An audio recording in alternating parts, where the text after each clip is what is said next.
Good morning, guys. I hope you had enough coffee for this morning's session. Let me start off by saying in 2006, I was working for a well-known, already mentioned pay TV company in the UK. And the CEO asked me to launch a broadband and telephony proposition for that TV company. I had no clue about telco and the world of telco and broadband and fixed line telephony. So my world suddenly became maps of exchanges and using language like local loop unbundling and DSLAMs. And it was quite a frightening experience for someone who's had a career solely in TV. So really, in 2006, I could have been well versed to give you the presentation called How Do Media Cos Transform into Telcos? But I didn't do that presentation. I wasn't invited to do that presentation in 2006. So in 2012, I'm here after nearly a year at Deutsche Telecom to give you an insight in what we've been doing at Deutsche Telecom and, in fact, how telcos are transforming into media cos.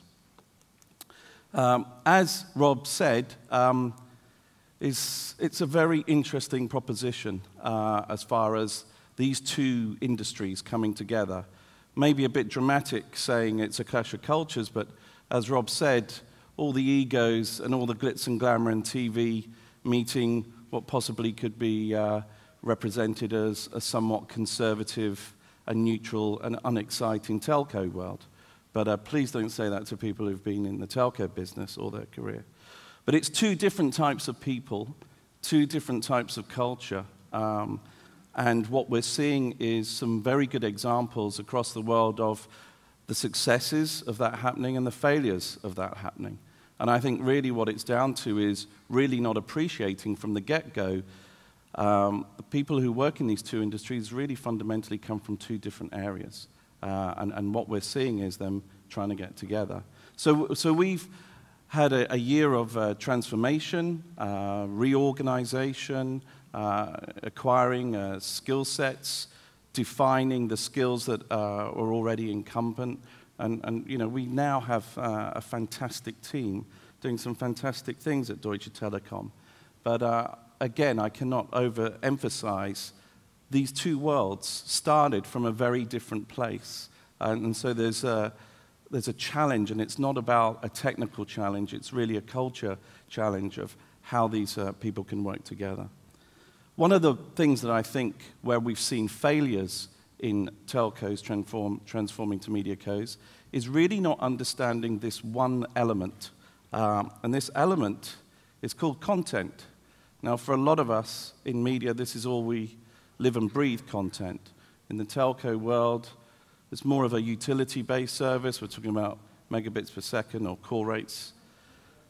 I think where we've seen failures when telcos have tried to transform themselves into media cos is not really appreciating what this means. This means simple things like rights acquisitions. Now, you would think that that would be a simple process. You like a piece of content or you like a channel, go ring the person who runs that content and ask them if you can buy it from them. Unfortunately, it's not like that. You'll need a whole team of lawyers who understand regulators, who understand broadcasters in each territory that you operate in. You'll need to understand that just because you've bought the rights for something for your TV channel doesn't mean you can use it on the phone or doesn't mean you can use it on the iPad.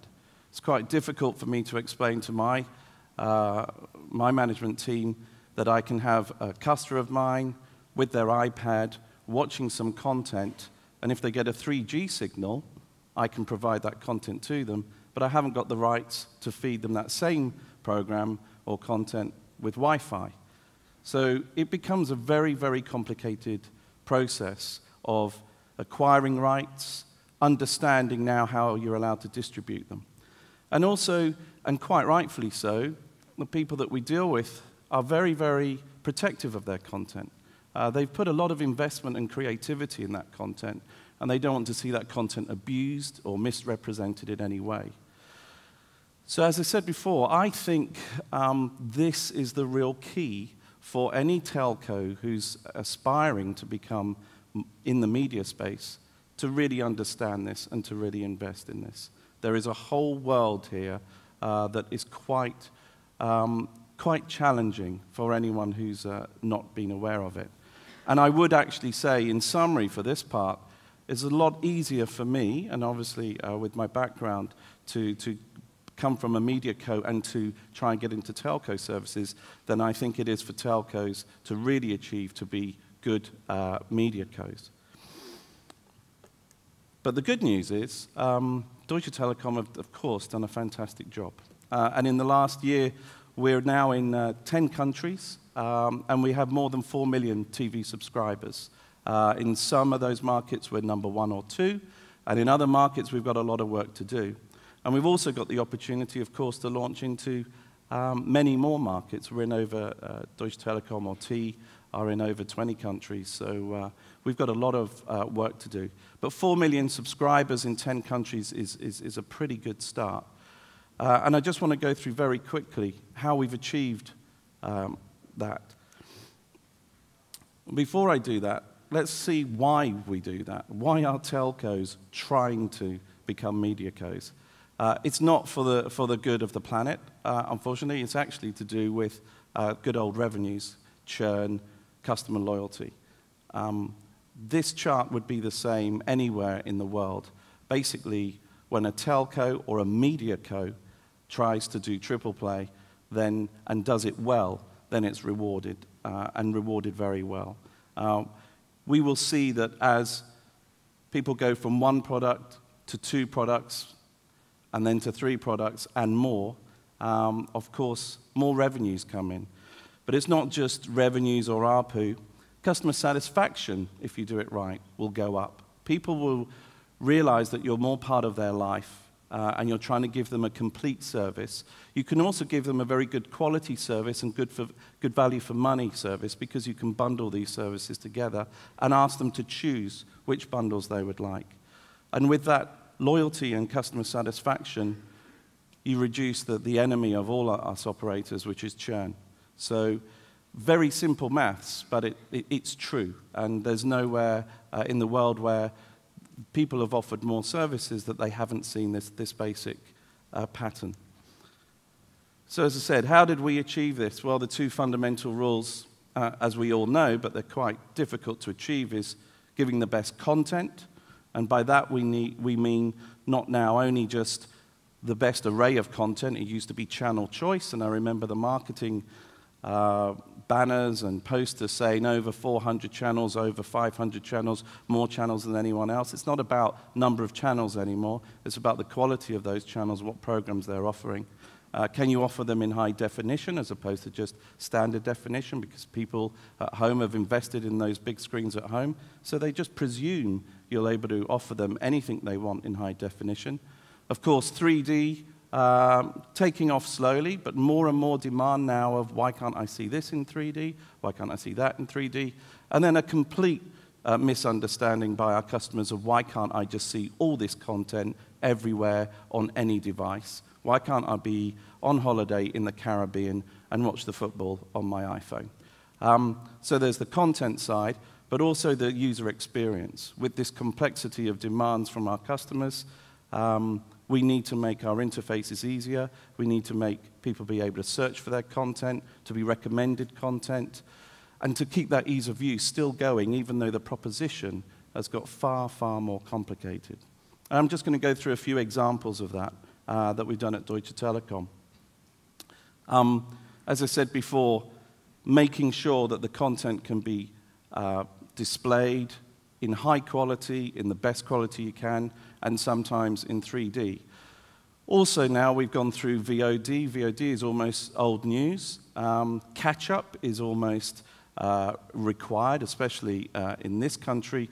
Everyone understands the BBC iPlayer, so why can't I watch all content from any channel a week or a month behind? And I know that interesting dynamics happening in China, which I saw a proposition where even the PVR, the X Plus proposition goes away, because what people are saying now is you don't need to worry about recording any programs anymore, because we will record every single program on all of your 400 channels over the last month and let you access them at any time. So we've even moved on from needing a PVR, because if you could get the rights, we've certainly got the technology to not even require people to record anything. The other issue which I wanted to bring up, because we are at the IP&TV conference, is that I'm a huge fan of IP. I really believe it's the future, and I'll come back to that later. But we're a bit slow. We're a bit slow in this giving the broadband speeds that we need, and we're being completely outshone by our friends in Asia, even some parts of South America. I've been to, 10 times the speed of your average London broadband customer. So while we wait for the argument who's going to pay for us to all get the bandwidth we deserve, we've got customers who actually need our services.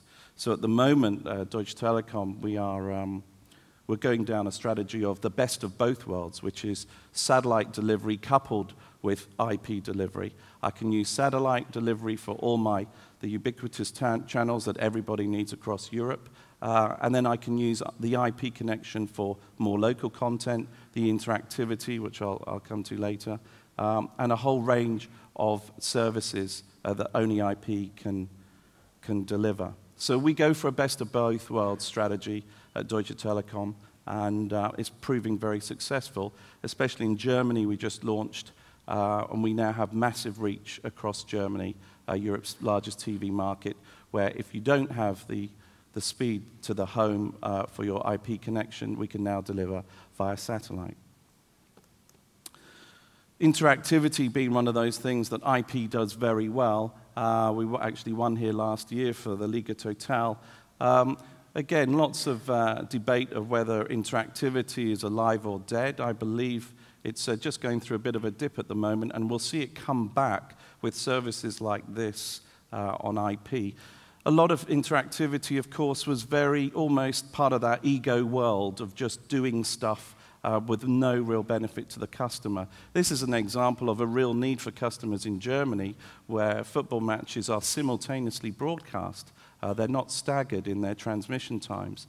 So you basically, if you're a football fan in Germany, you not have only the issue of what's going on with your own team, but what's going on with the team that you're up against. And this interactive app allows the customer to say, I'm a fan of this team, but I really want to keep an eye on the other match that's going on at the same time. And it will flag you if any goals are scored, it will show you those goals, it will show you those penalties, and you can flip between those two games that you really want to get a hold of.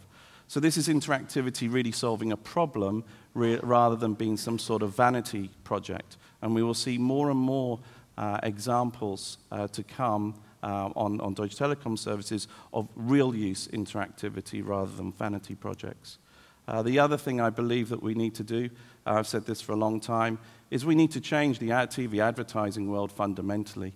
10 years on, my dad's never owned a dog, and he's still watching dog food commercials during his favorite programs. We need to make TV advertising relevant to our audience. And IP can do that. We'll start with things like interactive advertising, where people can immerse themselves. But I think the real future of TV advertising is when we're delivering personalized advertising that is relevant to our consumers. And that's where we will see that market grow. The other thing that we're seeing, we launched Facebook on TV in Hungary. And I think this is an area now which I can't ignore. People are choosing to engage in social media to a point now where it's a dominating fact in their life. And as we've seen, Facebook have been very clever in embracing the music industry, asking all the music aggregators to come to Facebook, and now you can see what your friends are listening to, and I predict that will be the same in TV. And we should embrace this whole idea of social networking a lot further than just telling people where websites are or what their hashtag is, but really understanding that people are using this to guide through their life and be connected in their lives. And we will see a lot more integration of TV and social networking in the future.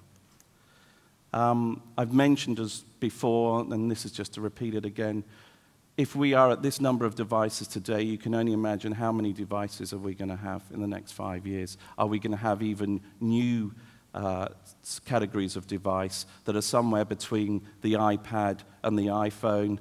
I'm obviously a Steve Jobs fan here, but obviously look at what Android's doing. What is the next Android? And what is the kind of device that really is going to kick off? Because any device that people have a relationship with, they also expect to be able to watch their TV content on. And also, it's not about just viewing, it's about control, and it's about your TV doing things for you without you having to think about it. I've already told you about possibly there won't be a need in future to record programs, but there will be a huge need to understand what is going on in the subscription that I'm paying for or the service that I'm paying for. Because I keep hearing, and if you do social customer groups, you will hear the number one thing over and over again is, I couldn't find anything to watch last night on TV.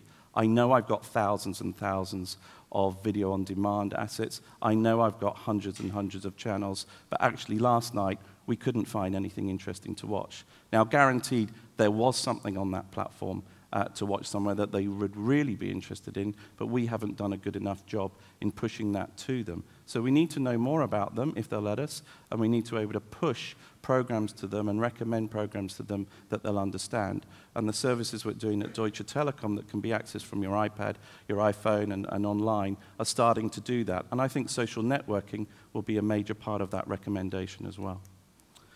So wrapping up, I think we've got a big challenge in front of us. We've had a very good start at Deutsche Telekom, but we need to focus on that content and that user experience.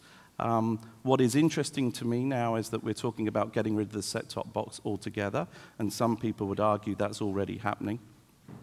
But what I think is really interesting, that all these services are obviously going to come from the cloud in future.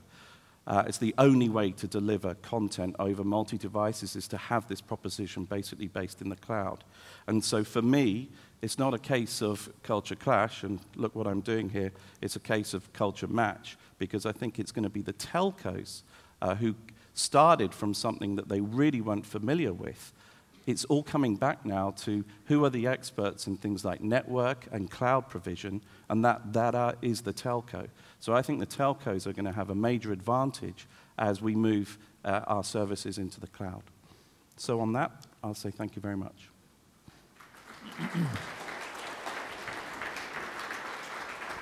Gerry, fascinating stuff. Thank you very much. Would anyone like to put any questions? You're happy to take some questions, Gerry. I take it. Anyone like to put some questions to Gerry now in immediate response to that? We will be opening up to discussion afterwards, but if you've got any questions for Gerry right now, please fire away. We'll get a microphone to you. If you could stick your hand up. If you're happy to wait until after, that's fine. Anyone got any questions? Are there any hands up anywhere? I'm going to close the bidding very shortly. Can't see you hiding behind the pillar. No, I think you're free to go, Gerry. Great. But thank you very much indeed. Very much. And we'll get some questions later for the discussion. Gerry, thank you.